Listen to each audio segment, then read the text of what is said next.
Everybody, Anaya, thank you for that beautiful introduction.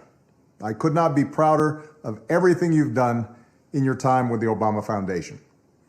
And of course, I couldn't be prouder of all of you in the graduating class of 2020, as well as the teachers and the coaches, and most of all, parents and family who guided you along the way. Now, graduating is a big achievement under any circumstances. Some of you have had to overcome serious obstacles along the way, whether it was an illness or a parent losing a job or living in a neighborhood where people too often count you out. Along with the usual challenges of growing up, all of you have had to deal with the added pressures of social media, reports of school shootings, and the specter of climate change.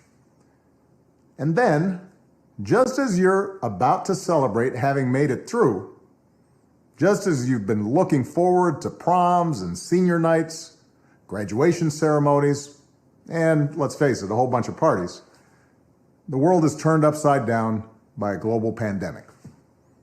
And as much as I'm sure you love your parents, I'll bet that being stuck at home with them and playing board games or watching Tiger King on TV is not exactly how you envisioned the last few months of your senior year. Now, I'll be honest with you. The disappointments of missing a live graduation, those will pass pretty quick. I don't remember much of my own high school graduation. I know that not having to sit there and listen to a commencement speaker isn't all that bad. Mine usually go on way too long. Also, not that many people look great in those caps, especially if you have big ears like me. And you'll have plenty of time to catch up with your friends once the immediate public health crisis is over. But what remains true is that your graduation marks your passage into adulthood, the time when you begin to take charge of your own life. It's when you get to decide what's important to you, the kind of career you want to pursue, who you want to build a family with, the values you want to live by. And given the current state of the world, that may be kind of scary. If you'd planned on going away for college, getting dropped off at campus in the fall, that's no longer a given. If you are planning to work while going to school, finding that first job is going to be tougher. Even families that are relatively well off are dealing with massive uncertainty. Those who were struggling before, they're hanging on by a thread. All of which means that you're going to have to grow up faster than some generations. This pandemic has shaken up the status quo and laid bare a lot of our country's deep-seated problems, from massive economic inequality to ongoing racial disparities to a lack of basic health care for people who need it. It's woken a lot of young people up to the fact that the old ways of doing things just don't work.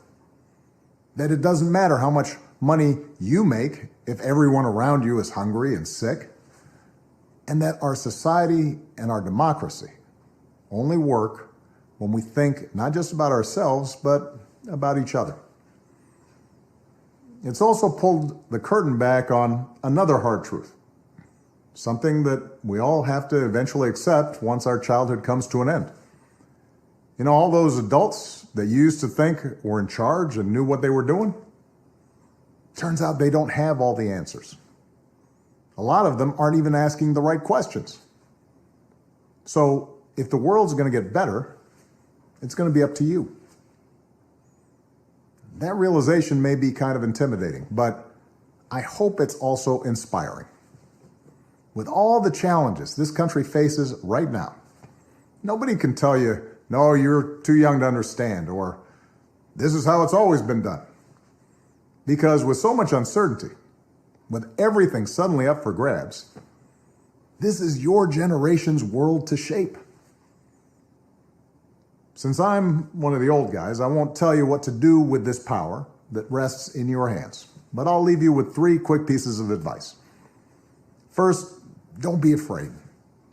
America's gone through tough times before: slavery, civil war, famine, disease, the Great Depression, and 9/11. And each time, we came out stronger, usually because a new generation, young people like you, learned from past mistakes, and figured out how to make things better. Second, do what you think is right. Doing what feels good, what's convenient, what's easy, that's how little kids think. Unfortunately, a lot of so-called grown-ups, including some with fancy titles and important jobs, still think that way, which is why things are so screwed up. I hope that instead you decide to ground yourself in values that last, like honesty, hard work, responsibility, fairness, generosity, respect for others. You won't get it right every time. You'll make mistakes, like we all do. But if you listen to the truth that's inside yourself, even when it's hard, even when it's inconvenient, people will notice. They'll gravitate towards you. And you'll be part of the solution instead of part of the problem. And finally, build a community. No one does big things by themselves.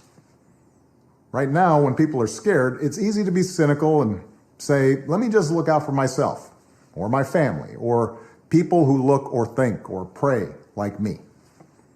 But if we're going to get through these difficult times, if we're going to create a world where everybody has opportunity to find a job and afford college, if we're going to save the environment and defeat future pandemics, then we're going to have to do it together. So be alive to one another's struggles. Stand up for one another's rights. Leave behind all the old ways of thinking that divide us: sexism, racial prejudice, status, greed, and set the world on a different path. When you need help, Michelle and I have made it the mission of our foundation to give young people like you the skills and support to lead in your own communities and to connect you with other young leaders around the country and around the globe. But the truth is, you don't need us to tell you what to do, because in so many ways, you've already started to lead. Congratulations, class of 2020. Keep making us proud.